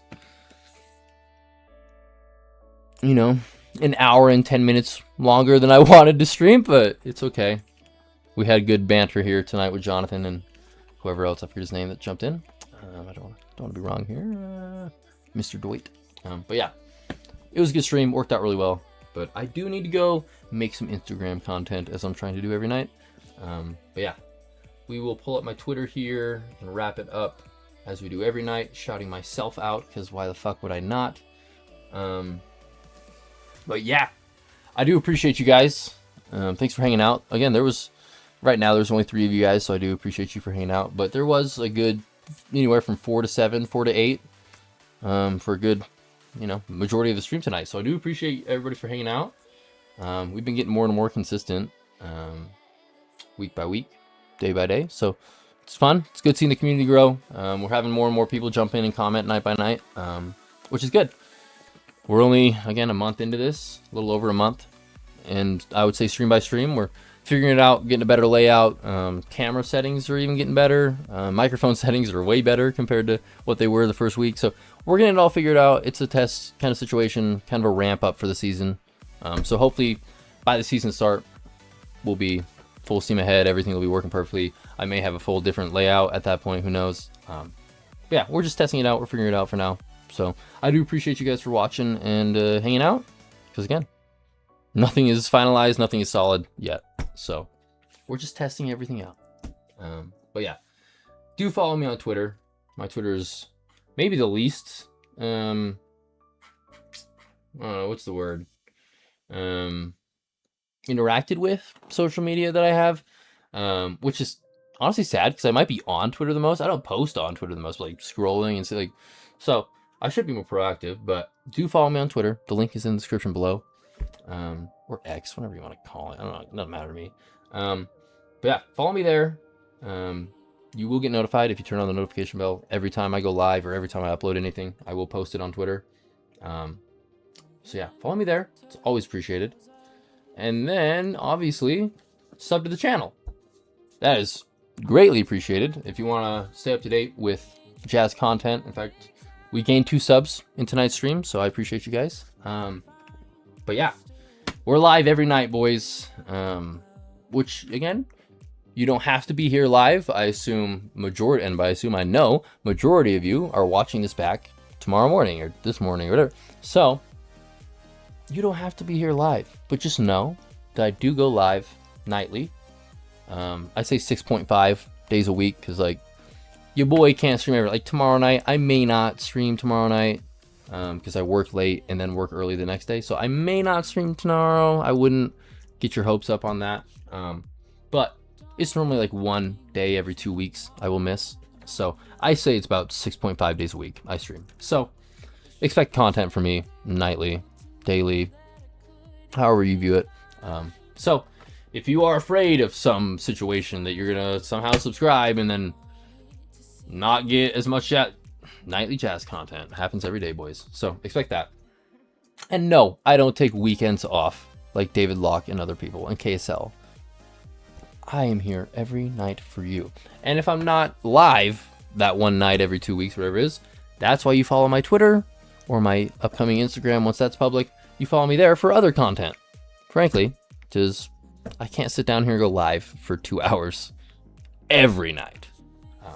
But yeah, done from rambling. Sub to the channel. It's appreciated. Turn on the notification bell, as I said. But I would do that on Twitter instead because YouTube, or not instead, do it on both. But YouTube is really fickle. It doesn't notify you most of the time when I do go live. And if it does, it's like hours later. So I wouldn't fully trust the notification bell on YouTube. So if you do want to get notified when I go live, which again, it's not a set schedule. It could be anywhere from 6 p.m. to 2 in the morning. Like I don't know when I go live. So if you want to get notified, stay up to date, do it on Twitter. But sub to the channel, super appreciated. Smash that like button. It goes a long way. Every video or every stream that I get a bunch of likes on, and by a bunch I mean more than average, they do the best. Whether it's viewership, comments, like it. Those are the videos that do the best. So a like is very much appreciated. And if you're watching this back on Twitter somehow, or you're watching this from Twitter, like and retweet the tweet, brother. Come on. Help a brother out. I'm not asking for I'm not asking for your kidney. It's just a like and a repost. Same with a like and a comment on this YouTube. I'm not asking for too much, am I? I'm just a good guy. Just trying to make Utah Jazz content for my Utah Jazz fans. There's nothing wrong. So, do me a favor, dude. Smash that like or retweet or whatever. It's how we grow. It works out. So I appreciate it. But yeah, other than that, do comment down below. We've been doing this every stream since we started streaming, since we got the number 2 pick. Leave down in the comments below. A, who do you think we will draft? And B, who you want us to draft? Again, it can be the same answer.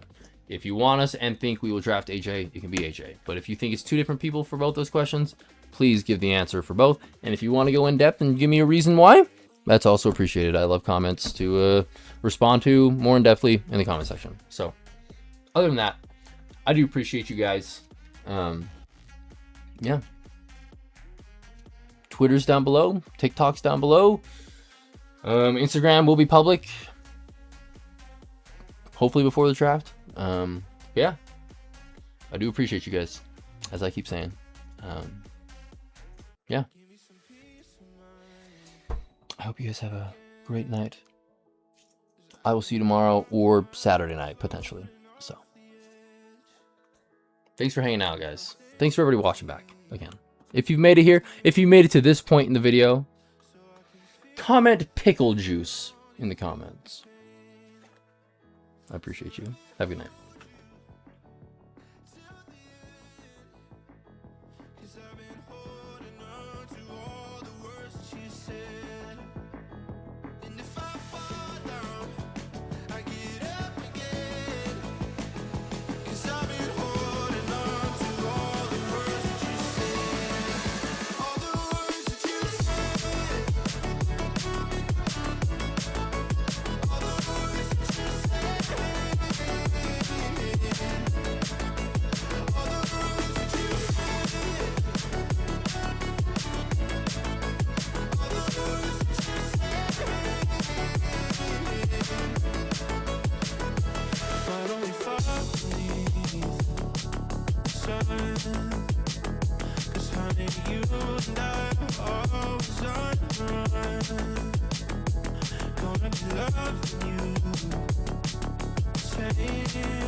Why do we feed the fire when we can breathe the flame? So let me hold you till the end, 'cause I've been holding on to all the words that you said. And if I fall down, I get up again, 'cause I've been holding on to all